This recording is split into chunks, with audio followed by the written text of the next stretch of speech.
Hello everyone, it is I, Deimos, and welcome back to the channel. I hope you guys are all having a great day, and today we're going to be going over the endgame goals for New World.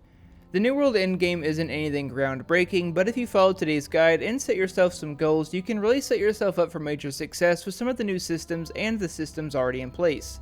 Now I do want to note these tips can be used by the more casual audience, but a lot of these tips are going to be more geared towards the hardcore players who really put the hours in.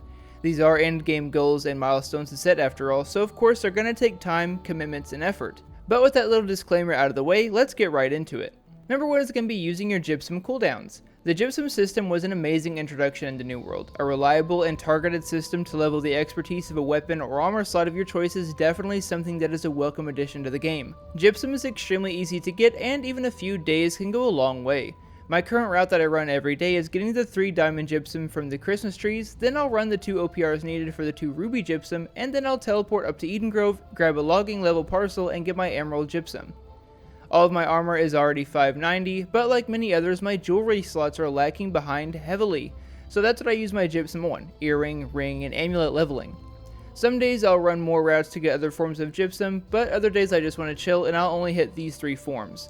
No matter what you decide to do between running every possible activity or hopping on for a few hours and getting the easiest and fastest forms of gypsum, you need to be taking advantage of this system. I would personally recommend making sure that you're at least leveling your jewelry slots every day. If you're hitting elite zones often, your weapons and your armor are going to fill themselves out. Even with the nerfs made to mob and chest drops for expertise bumps, I'm still getting a very good amount every time I run a zone. Use or sell your crafting cooldowns. With the introduction of craftable legendary crafting materials, you really should not be skipping out on your daily crafts, and at the very least selling the materials if you have no mind to use them. But if you're lacking funds, there are always buyers who are going to pay for your daily cooldowns. Make sure you're taking advantage of that, whether it's to make gold or to stockpile resources to try and craft some amazing rolls. If you're level 60 and not level 200 and at the very least all of your refining skills and 175 in your gathering, then you have some serious catching up to do. Unless you have infinite gold, then leveling your refining and gathering skills should be an extremely high priority for you right now. Pick a profession. If you're level 60 and don't have a crafting skill at or near level 200, then it's really time to start getting to work. Pick a useful profession to your own gameplay and playstyle and start that grind on leveling it to 200. If you want some all-around great professions that everyone needs to get you started, furnishing, while expensive, is extremely useful to level as you can make and sell trophies, and now with the new overleveling system can be extremely useful to have level 200 in. Arcana is another amazing trade skill with all-around use. Everyone needs potions.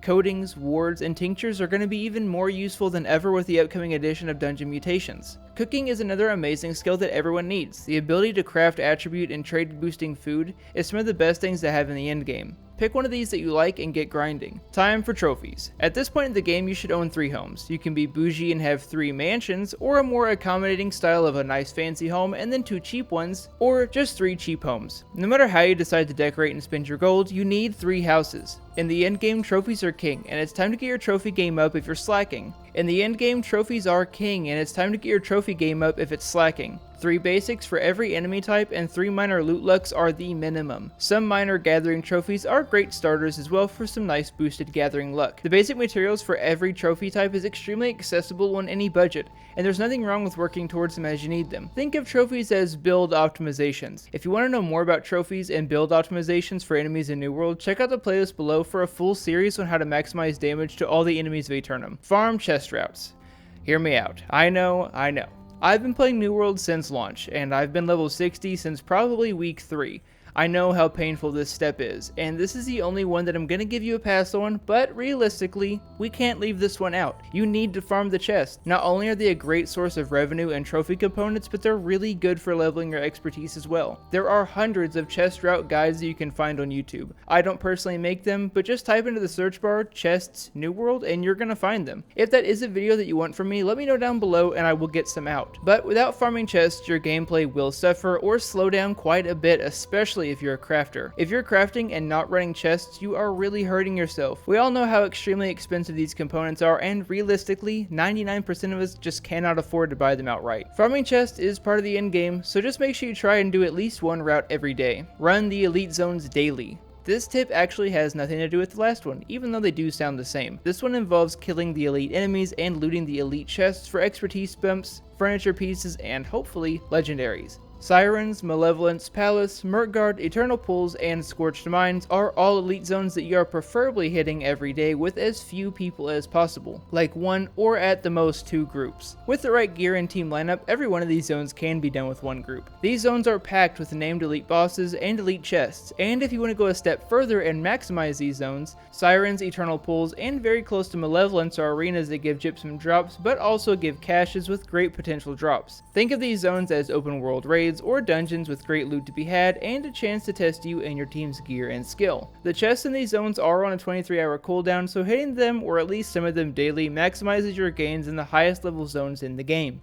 Do your dungeons. By now, you or at least one person in your group should be a level 200 stonecutter or be working towards that. If not, then skip this step because you really won't be able to do it. But the more of you that can make dungeon keys, the better, since they are on extremely long cooldowns, and that being said, they take a massive amount of resources to put together, so funneling materials to each other will help speed this up a lot. If all 5 of you are able to make these keys, you can hit Lazarus every day for 5 days and Genesis a ton of times. These dungeons are worth doing now more than ever. Not only do they guarantee an expertise bump, but you can get gypsum from them, and some amazing legendary weapons if you're lucky.